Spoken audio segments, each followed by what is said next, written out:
All right. Hello, everyone, and thank you for joining us again. I'm your host, Roberto Guerra from Singular Foods. Thank you for joining us. Today, we're going to be talking to a very special guest, Matt Hotze from the Good Food Institute. He is joining us all the way from Houston, Texas. How are you, Matt? How you doing? I'm good, Roberto. It's great to be here today, and I want to thank you for the invitation. Really appreciate it. Yeah, great. It's great to see you. Nice background there. Is that the Golden? Oh, yeah, of course, the Golden Gate Bridge. Looks nice. Yeah, I think this one is the Oakland Bay Bridge, actually. But yes, this is the Good Food Conference that we're hosting. We're hosting in September, so I just wanted to let everybody know that that was happening, and I need to lean one way over here to get the gfi.org/GFC 2023 if people are interested in more information about the conference. Great. Excellent.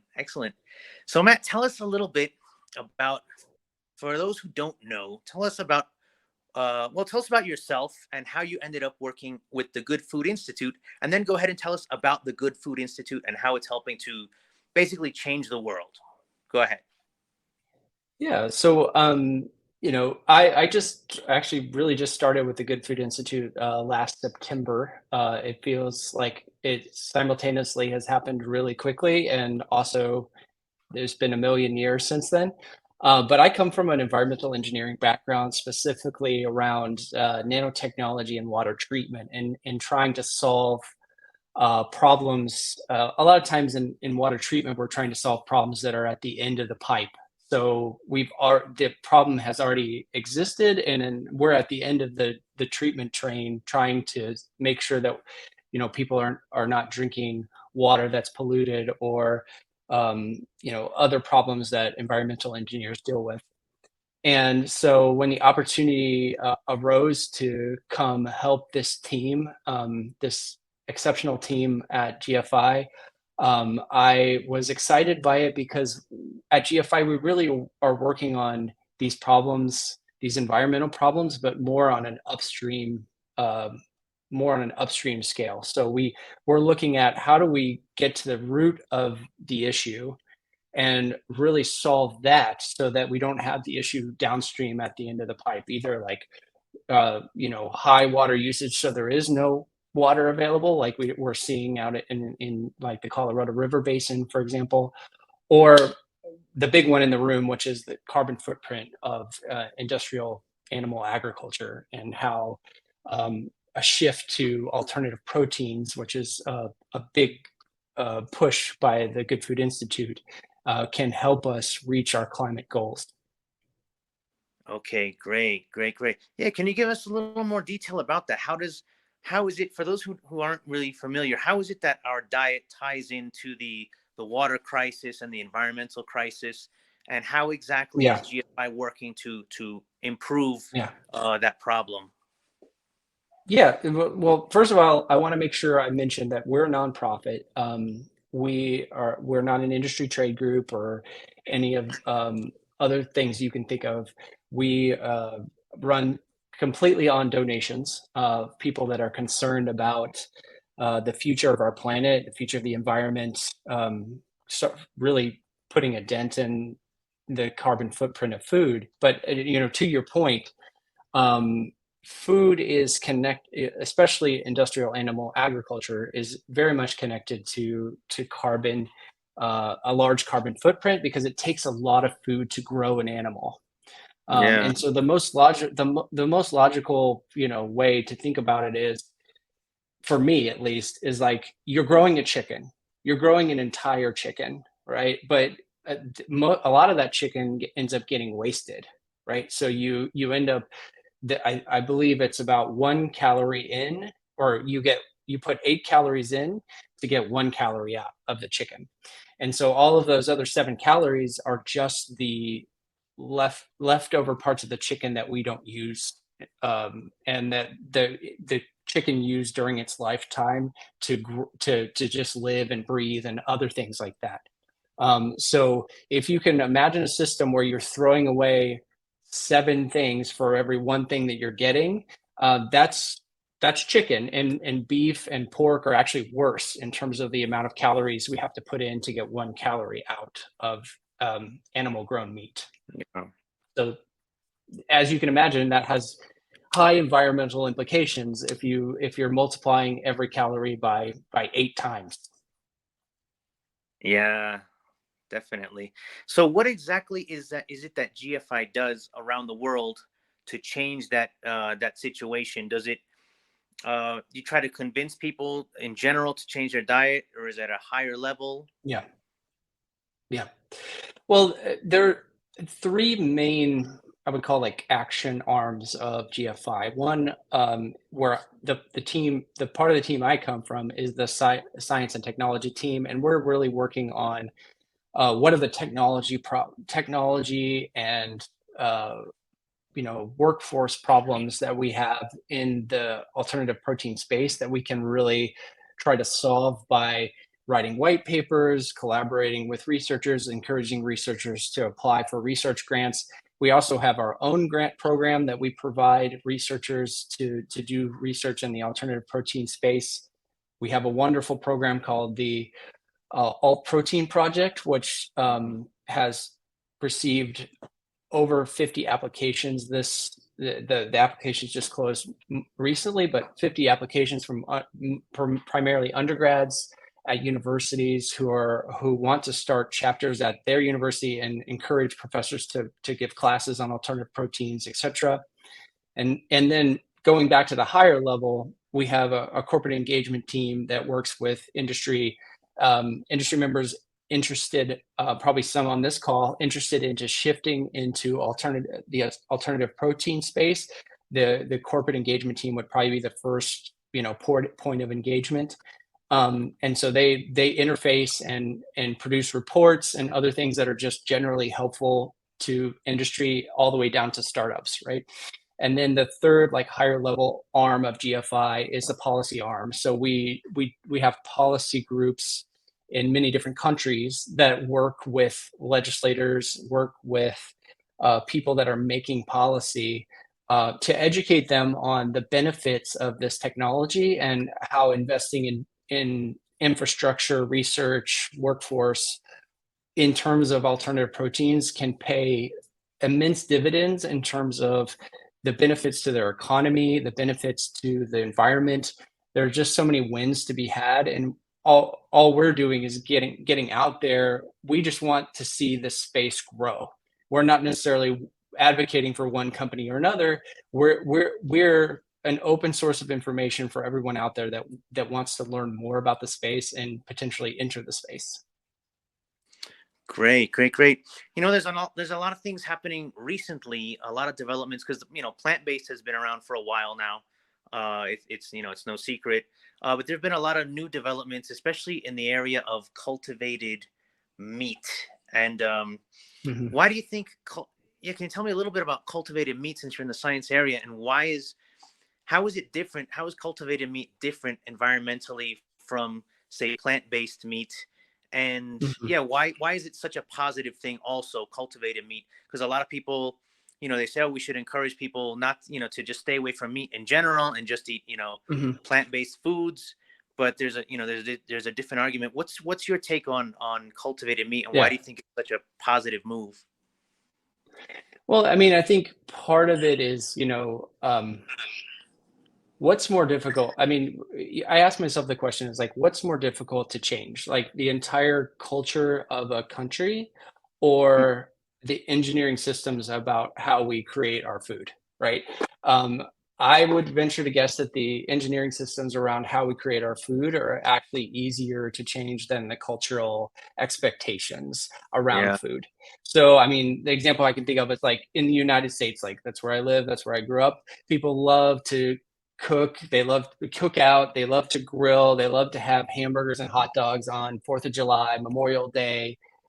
They go to the store and that's what they're expecting to buy, and that's what people coming to a party are expecting to buy. And Yeah. I think our theory there is that if you have products on the shelf that are cheaper, more nutritious, and less expensive, then it makes it a lot easier to make that choice for the consumer, because they're like, well, why would I buy animal grown meat when I have this cultured meat that is less expensive? Of course, we're not there yet and we're driving to get there. But I think as a consumer, or at least, I'm a little biased, but I don't think the consumer is going to really worry about whether or not this was animal grown meat or um, cultured meat, especially if they look at the price tag and they say, oh, it's 50 cents less per whatever unit you want to use. And they're Yeah. just going to pick that up, and they want to fulfill, like, I think it's like fulfilling those cultural expectations about like what people expect to eat. Meat is part of our culture one way or the other, and that's a difficult thing to change. I think more difficult than the engineering behind cultivated meat, although that's very difficult as well. But Yeah. it's a little bit more within our control, I think.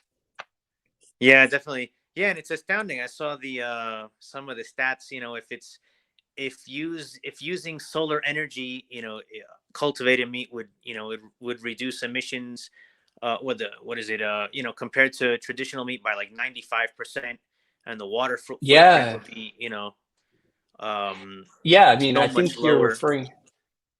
I think you're referring to the recent LCA that came out.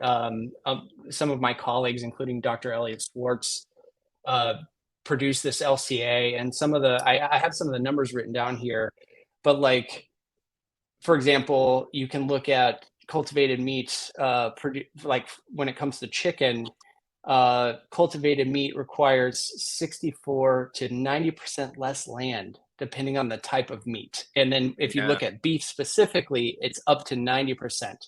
So what could you do with that land besides industrial animal agriculture? Like you could put up a bunch of solar panels. You could, there are like some Yeah. you could put up a carbon sequestration facility. I mean, that gives us other options as a society to deal with some of the climate problems that we're facing. Absolutely, you could do rewilding. There's just so much that can be done. Yeah, When I learned about the impact of the current food system of animal agriculture, that it takes up like, it was like almost 40% of the Earth's ice-free land. There's some different estimates, but it's huge. I take it like between 30 and it's 40%. incredible. Yeah, It you know yeah. it's impressive, not in a very good way. So It's mind blowing. Yeah. yeah, a we lot of people. we have a graph. We have a picture that I don't have with me, but it's like the United States, and it's divided up into like different land uses, and it's like Yeah. there's this giant chunk that's just dedicated to beef, and it's enormous. Like it's bigger than you would ever guess it would be. Yeah. Yeah, a lot of people aren't aware of that. Even a lot of the corn fields and the soy fields that you see in the U.S., people think that's for us. No, that's mostly a lot of, a large, more than half of that is for cattle. A lot more At than half of least, that yeah, in general, yeah, at least. yeah, Yeah, exactly, exactly. So it's really exciting now in the U.S. how this is coming about. We had an interesting conversation. I think about 2 months ago.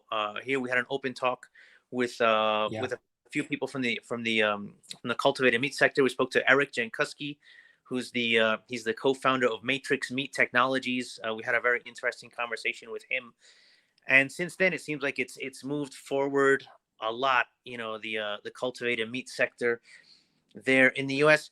I'm curious. I don't know if you have any insights or if you have any predictions, but when do you think? Because it looks like, well, Singapore was the first. I yeah, don't know if cultivated, say the cultivated chicken nuggets are now available. Like if I go to Singapore and go to a restaurant, yeah. I don't know if I can order.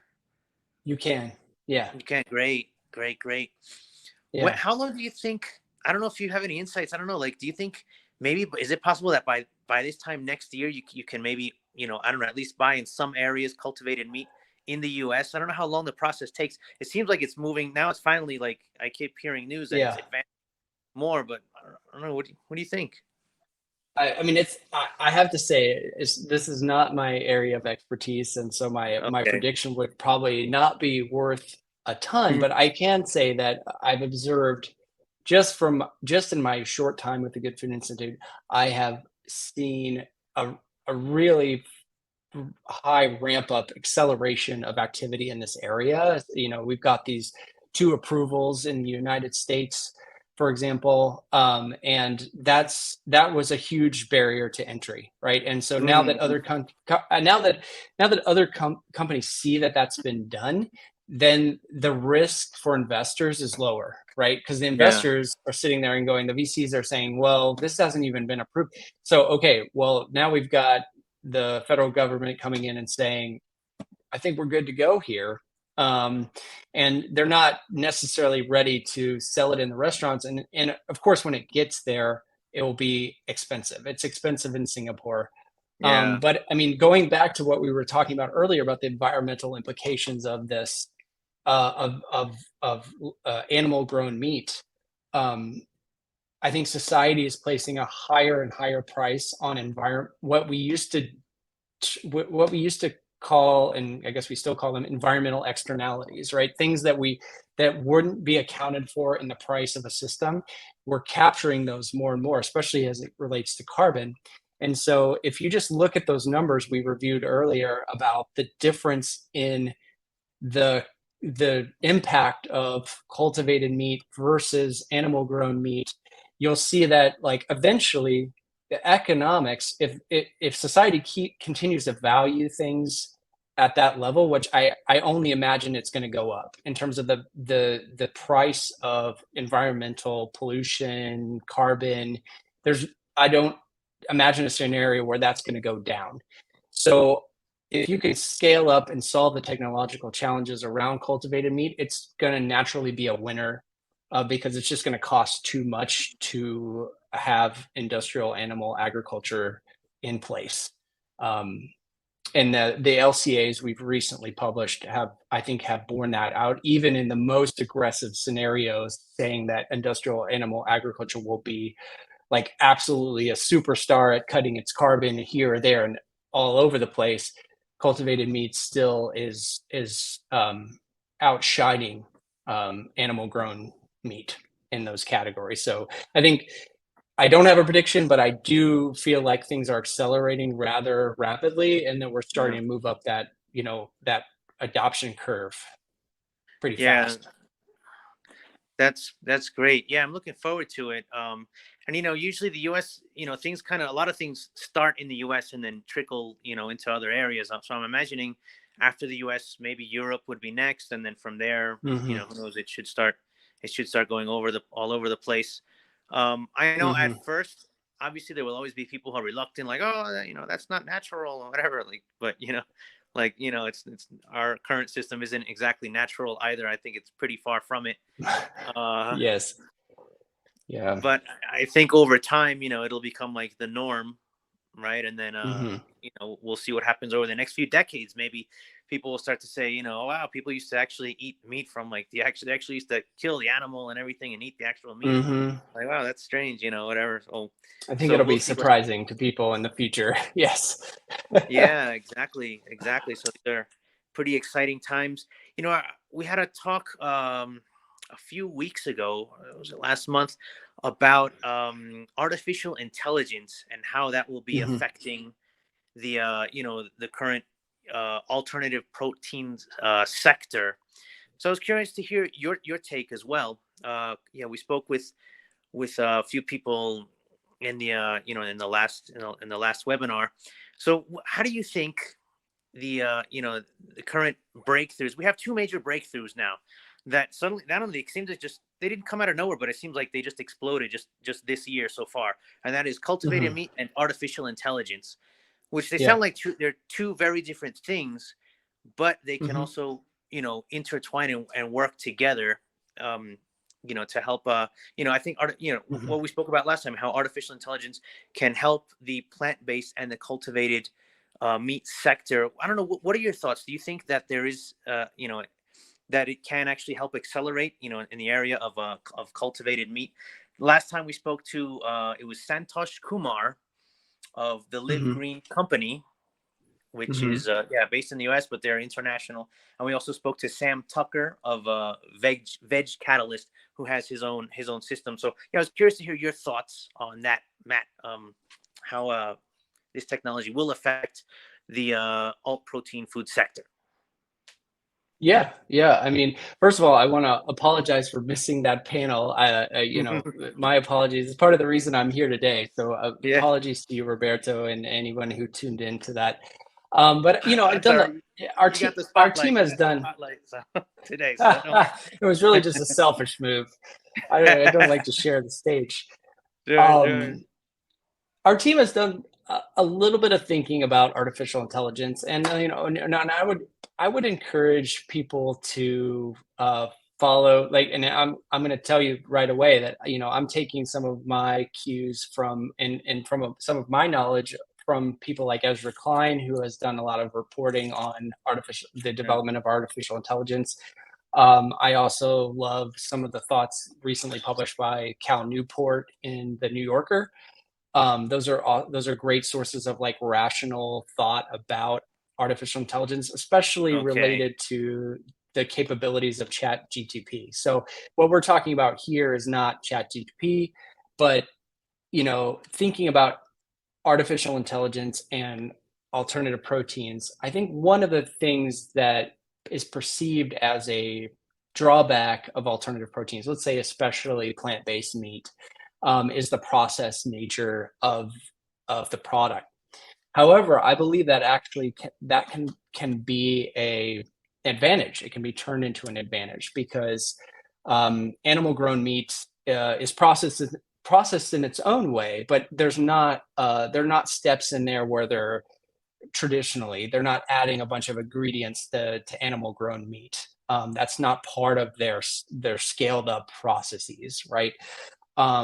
So I think you could imagine harnessing the processes to tailor products to specific types of consumers based on nutritional needs. I think one example I can think of off the top of my head is that nutritionally, it's good to get a bunch of fiber in your diet, right? It's great for your microbiota. Like Yeah. that's one of the reasons why processed food it has a negative um, possible negative health effects, right?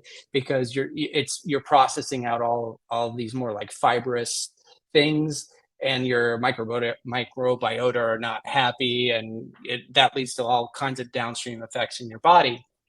But I think companies could take advantage of the processing combined with artificial intelligence to find ingredients that would be undetectable in taste and texture, but your microbiota would love, right? For example, Yeah. right? So you could imagine designing a plant-based protein product that would be like microbiota friendly.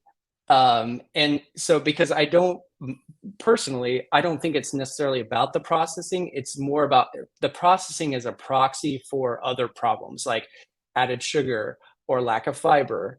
And so we can rethink what we're doing from an alternative protein perspective in terms of processing and harness AI to be like, well, here's how would microbiota respond to this particular ingredient, and then at the same time, like you're looking at this model, and the model also takes into account like taste and texture so that you can kind of sort of match ingredients for that level of optimization. And then of course, like with the models that we have so far, or the models or the artificial intelligence or whatever you want to call them, all these things have to be tested in the real world. So like I come from an experimentalist background, so I'm looking at these computer programs spitting out hypotheses, but we still have to go and actually test those in the real world and prove that like.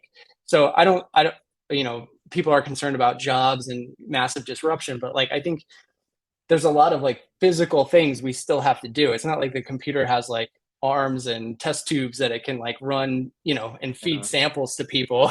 Like there's tons of okay. work still to be done on that. But I do think it's exciting. A lot of the developments there are exciting. It's just, I think the big key is being able to train these models on the right data sets, because if they're trained on garbage, then there'll be garbage coming out of them. So like, how do you collect the right data sets in order to teach it the correct way to kind of iterate toward a solution that you want?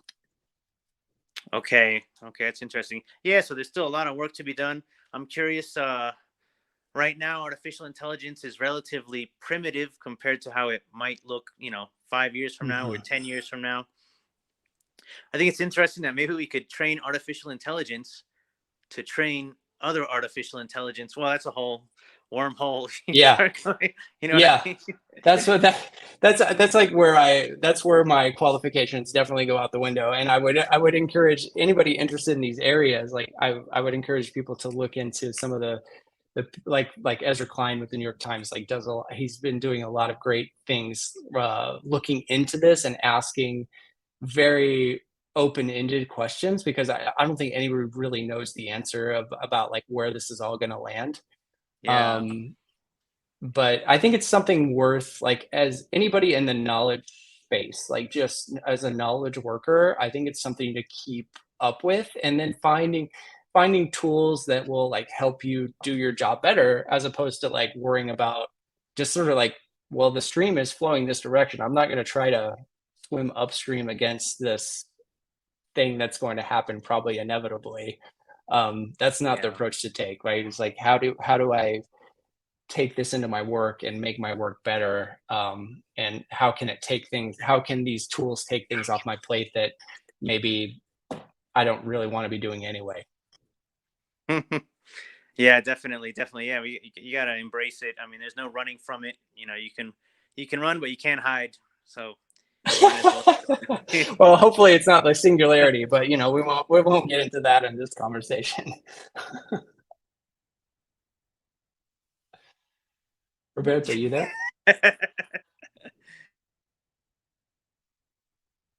Having a little bit of okay. I was having a little bit of a signal issue there, but looks like we're back. So Matt, do you have a message? Is there anything you would like to say Yeah. to people out there that are listening that say that they have a traditional meat company or are in the meat industry and who might be considering going into the plant-based or just or Mhm. cultivated meat sector? Do you have anything you would like to say to our listeners out there, and even those who might not even be thinking about it, who just are very traditional, who want to stay in the meat?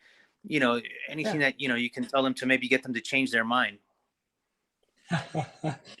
Um, well, first of all, at GFI, we'd love to help. Like I said, we're not necessarily picking companies that we want to win. We just want the whole space to win, basically, for the sake of humanity, for the sake of the Yeah. planet, carbon footprint. I would say reach out to GFI. I mean, and also the timing is fortuitous, because in fact, I think in like 30 minutes, I think it's in 30 minutes. We've just produced three absolutely stellar state of the industry reports.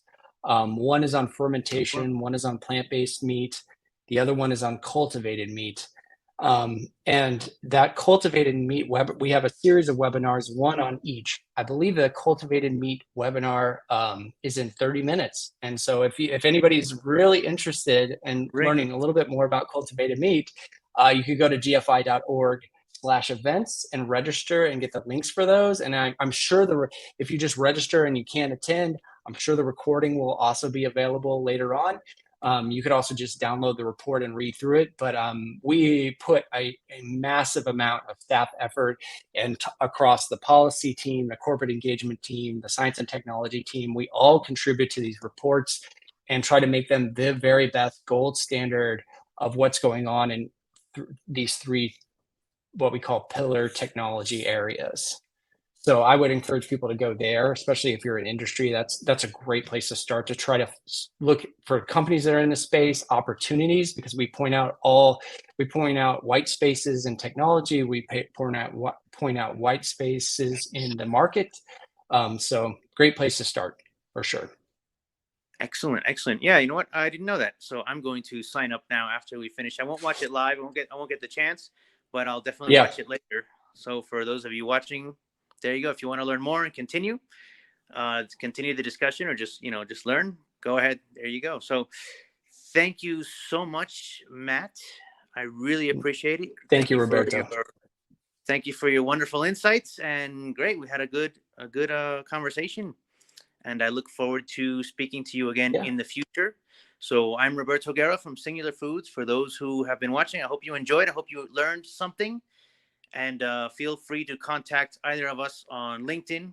I'm on LinkedIn, and so is Matt. So Thank so you. thank you very much, Matt, and have a great evening. And wherever you're watching, wherever it is, morning, evening, afternoon, whatever time it is, hope you have a good morning, afternoon, or evening. So thank you, and have a good one. Bye bye. Bye-bye.